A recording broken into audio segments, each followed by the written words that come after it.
Hello everybody, this is Dana with the Freedom Please channel and essenceofme.com. I'm coming on today with, I don't know why these intros just seem like, yes. So I'm coming on today because I have a little haul, and this is one that I've kind of been accumulating for a little bit, and I've been hinting at it, and I'm ready to share it. I think I got it just about everything, and I have to say just about because we know how much I love yarn.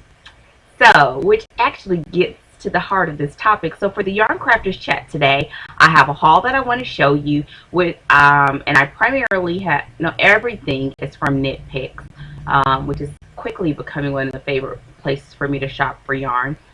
And then I also have a discussion to share with you all. And it seems kind of crazy to pair it with a haul, but it just so happens that's the way things worked out this time around. But I want to talk a little bit about why my yarn stash sucks. Yes, I said it. She who loves yarn, my yarn stash sucks. And so, if you would like to hear more about what I have to talk about, or if you want to see what I have to share, stick around. If not, I hope to see you all hopefully sooner than later. And yeah, so for everybody that is going to stick around, don't forget to grab your coffee. And this is becoming one of like my favorite coffees. I guess I could talk about that in the video, huh? Grab your coffee or your tea, grab your project, and let's get this thing started. So I'll see you at the introduction. See you in a bit.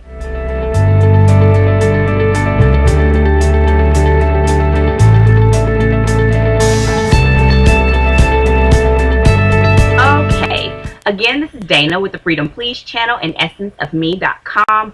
I am going to start off this Yarncrafters chat by showing you what I'm working on right now. And I don't know if you all are the same where you are, even though I know I have some people that watch my channel that are retired. And but I have school-age children. So this past week was spring break, and so it has been absolutely ridiculous. I have hardly been able to touch my needles or, well, I've been crocheting because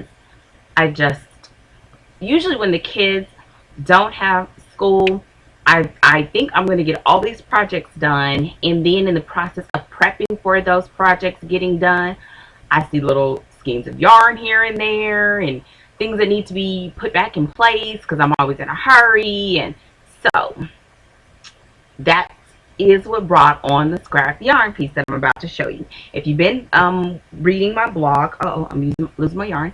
I've been reading my blog. I posted earlier this week, I believe it was, that I was starting a scrap yarn piece, and I think I told you all that last week. And so here it is. I gotta scoop that.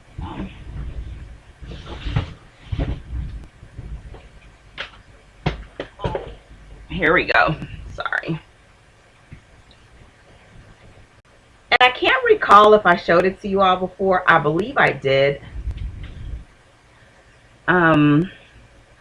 You will be seeing more of this piece in my little videos that I've been doing. I really don't want to call them tutorials. They're more like demonstrations to me, but they are answering some questions that people ask me frequently. And so this is what I'm working on. It is a granny rectangle. I did not do the dimensions like with a big difference between the width and the length, just because this is for my daughter. And when I did the granny rectangles in blankets before, I wanted more length than width. Not just a little bit, but substantially, because I was making it for my husband and I was making it for my son, and they are tall. My daughter, well, she's taller than me, but I didn't need such a great difference between the length and the width. This is actually the same base that I showed in the granny rectangle tutorial that I recently put up, and so I just kept going from there. You will see more pictures of it in an upcoming post or a post that I'll already have. I don't know what order I'm putting them up in. I can't remember. But when I do the color changes, I was also working on this. And as always, I'm just using bits and pieces. If you look at any one side of this piece. They all look different, which is what I like. She is extremely excited about getting it, and I will keep you all updated. So that's what I'm working on. I am crocheting this blanket, and I'm going to stand so you can see it's actually a really nice size. This is one of those projects that it's hard to take a picture of because it is a nice size. So, and I would guesstimate that it's about 3.5 feet, maybe long. I'm not great with that. I'd say maybe 3.5, 4 feet, almost 4 feet long. And so that's that. Okay. Gotta keep everything together. This has been really fun to work on too because I've been knitting a lot, and I took a break to start on this, and I'm killing through all those little bits and pieces of yarn, and so it's actually motivated me to keep working on it so that I could get it done, and so I'll be back to my knitting soon. And so I am going to, actually I'm going to go ahead and do the topic before I do the haul. It's not a big one, well at least not to me, but it's some pretty good stuff. So why my yarn stash sucks. So let me go ahead and just do my disclaimer. I'm going to lean back on y'all today because I'm tired. So why my yarn stash sucks. First of all, I love yarn. I love looking at yarn, feeling yarn, shopping for yarn. I probably could be someone's yarn shopper just because I love it. I don't know. I just do. And I think that love is growing as I expose myself to different types of yarn, different textures of yarn, different yarn companies, and really not always different yarn companies. Also because I wanted to experiment with some of my basic patterns that I love to make, my staple patterns that I love to make, and trying them out in different types of yarns, different fiber combinations. And so what that has meant is that I have been, and I need to stop, I have been only buying a skein here, 2 skeins there, and the reality is, what are you going to get done with 1 skein? I mean, there's some books that always says, oh, 1 skein projects. I don't care for those books because I don't like how a lot of times those 1 skein projects are these mega skeins that are like 500 yards or 430 yards of yarn. What skein are you buying that's 400 yards? Yes, you can get 1 project done if you have 400 yards of yarn. And maybe it's just me. Maybe I haven't upped my game enough or something. So, so I don't buy those books, number 1. And who knows? You all know if I find a good sale, I may change my mind. But I don't own any. Number 2, when it comes to the 1 skein projects, I don't do a lot of small projects. Even when I'm doing a cowl or a scarf, usually those still at least take me 2. And so that means when I get these onesies, maybe twosies, I have this yarn that's beautiful, but what am I going to do with it? Like, what am I going to make? And that last thing that I did with the 1 skein, it worked up wonderfully, but that, I can't recall what the yardage was on that yarn. I just, in my gut, have a feeling that it was like close to 300 yards because it was a really nice length. And even though I still haven't blocked it. Even though I'm going to block it, I would have preferred that to be probably closer to 400 yards just to give more flexibility and more room for wrapping. So with that said, you know, yeah, my yarn stash stuff. And as I was going through to do my scrap yarn piece, of course I was pulling out all these bits and pieces. I don't throw away those pieces. I put them in a Ziploc bag. I've showed you all that before. And I wait until I'm doing a scrap piece. And so I use all of it. So it's not like it won't get used. However, I really was thinking about doing a freeze. I can't even say it.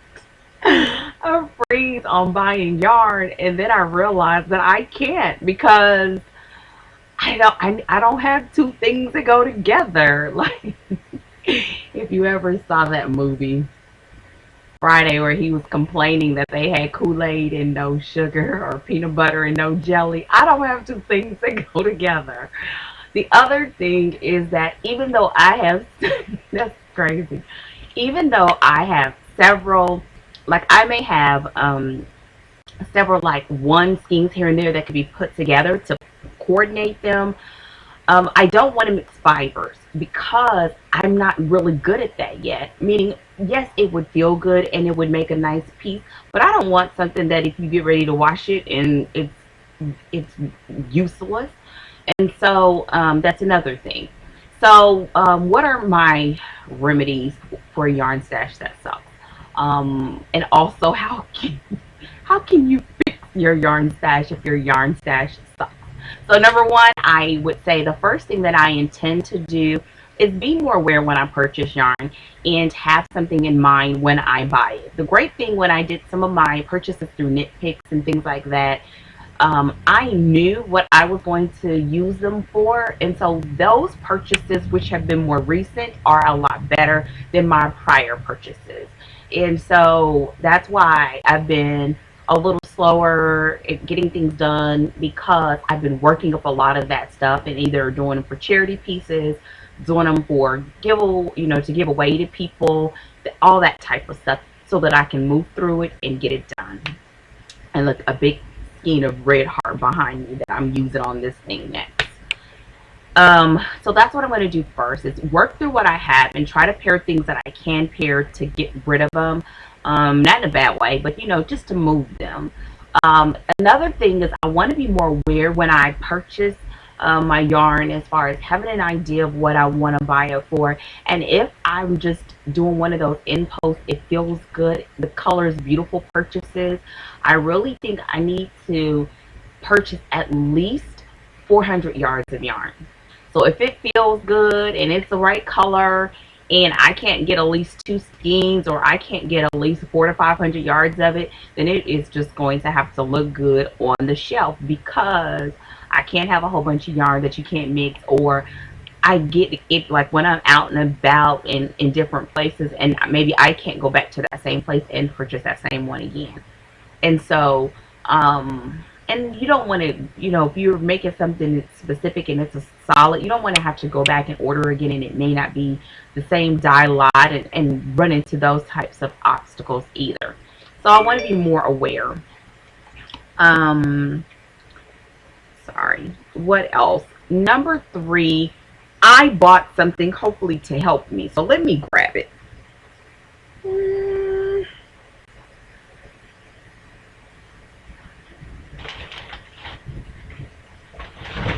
Oh, here it is.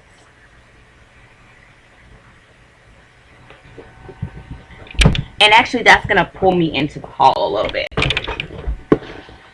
I purchased this.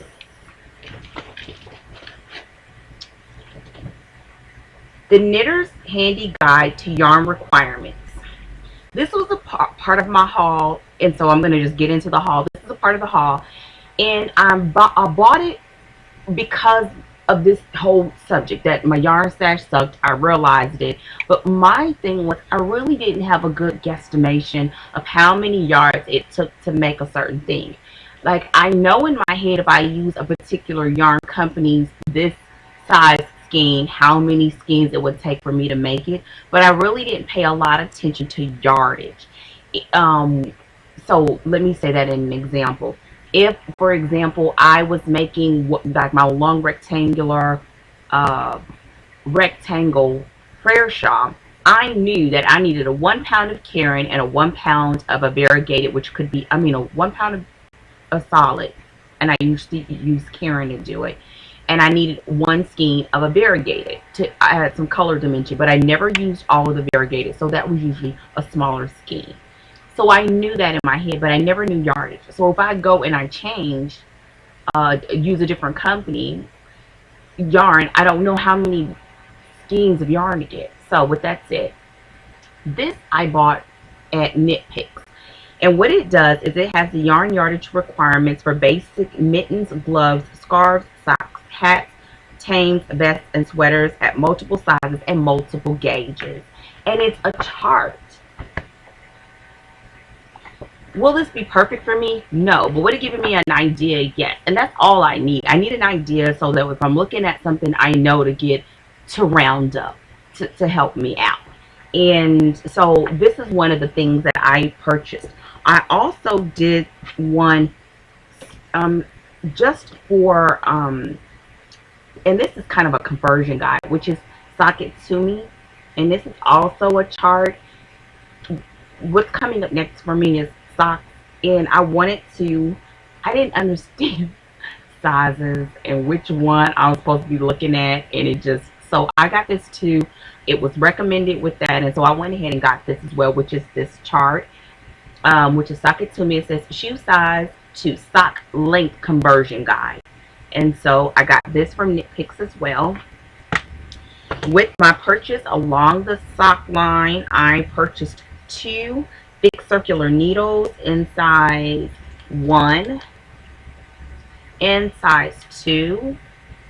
I've used the Knit Picks needles before. I have a couple of the interchangeable sizes with a cable. This is my first fixed ones, and I needed these because for the smaller sizes, I don't have a lot of those. The smallest size that I had in my needles was my I have some in bamboo, but not this, like a aluminum, metal, whatever you want to call them. Oh, these are nickel plated type, because I think the smallest size I have is a 3, which are my Addies, and so I needed these. I got these, and I also got yarn, but all of this yarn was kind of free, and I'm gonna explain that in a second.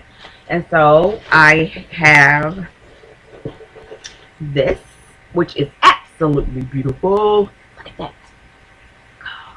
This is chroma worsted. It's called Mild Winter, and you're going to hear my family come in a second. Also have this Felicia, and it's in color Jelly Bean. This is a sock yarn, and I got 2 skeins of it. I used a pattern book when I bought these to get an estimate of how many yards of yarn that I needed for the sock pattern. I purchased, and all of this was when Knit Picks had a sale a couple of sales ago. Also this stroll fingering, and this color is Blue Topaz, and I have 3 skeins of this. And then I have the Felicia and Shamrock, which is a variegated self-striping yarn, and I bought 2 skeins of this. And I'm going to tell you why this yarn was free. So of course I was buying the off of the sales rack. Okay. I had my eye, yes, it's in this big old box. I had my eye on their ball winder, Knit Picks' ball winder. It was on my wish list for a really long time. I was so glad when Margaret did a kind of like a little demo or tutorial of how to use it, because I already had it in my box or in my wish list. And so I was planning to purchase 2 things or a few things, and once I added it up, I just went ahead and purchased this kit that what is it called? This kit that is made available through Knit Picks, because the kit was on sale. And I'm going to show you what comes with this kit. You have the winding station, and this is like really big, so I'm not going to take it out of the sleeve. This is where you can put your hanks on. It comes with the ball winder, and if you've seen anybody else, this is the one through Knit Picks. It's really, to me, it's really affordable compared to some of the other ones. Ouch! Just hurt my finger. I just need to, there. And I haven't assembled this yet, but it's the ball winder. What else came with it? Oh, it also came with, Lord have mercy, I'm hurting my finger. It came with the yarn meter, and I actually put this together and then took it apart. And I wouldn't have bought this, but it came with it, and so it's kind of like I got it for free. Oh, you can see it in the picture. And you use this in order to gauge the length of your yarn. Also, oh, a scale. And this is just a kitchen scale, but this is awesome. I've been using this already, and I'll tell you a little bit about why, how. And lastly, this kit came with a certificate to receive $30 worth of yarn, and that's how I got the other yarn, which was with this gift certificate. So that's my little haul.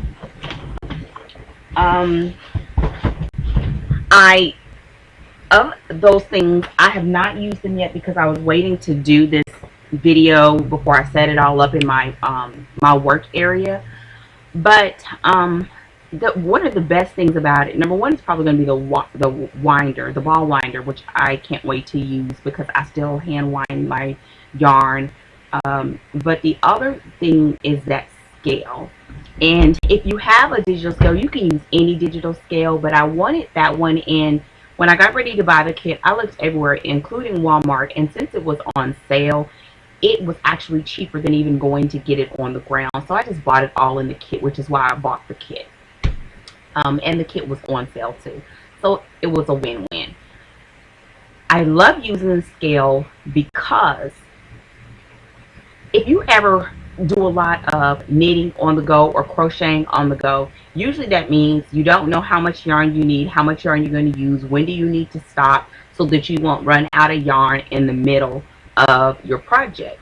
And so what you can do with the digital scale is actually weigh your skein of yarn at the beginning of a row and then knit or crochet that row, and then put the yarn ball back on the scale and take the difference, and that gives you an estimate of how much yarn you're using per row or round. Then what you can do is take that number and divide it by how much, as far as the weight of yarn you have left, and that'll give you an estimate. Now, if you're doing increases, and there's other ways that I do when I'm doing an increase, but for the most part, that'll tell you when you're about to run out of yarn, which was why with that hitchhiker scarf thingy, I used that, and so I knew when to stop. And I literally had little scraggly pieces of yarn left after making my butterfly because I knew exactly when to stop, so I would not have a lot of leftover yarn. What I had left could go in stuffing, or really could go in the trash because it was not enough to do anything with. And so that's why I wanted to scale. I think that is all. Thank you for joining me. If you have any comments, questions, or concerns, let me know in the comment section. I hope that you all are enjoying the Yarncrafters chat as well as my most recent videos. Even though they're shorter, they're just been, I guess, more informative is what they're meant to be. I think that's it. So I will talk with you all soon, and I hopefully will have more things to show you. I'm finishing up the sweater. I actually have the front and the back panel done. Yay! And now I just have to do the sleeves, finishing up my scrap yarn piece, and I think that's about it. So I will talk with you all soon. Let me know in the comment section what you're working on, and I look forward to chatting it up with you in the comment section. Talk to you soon. Don't forget to thumbs up. If you're not a subby, go ahead and subscribe. And I'll talk with you all soon. Take care and goodbye.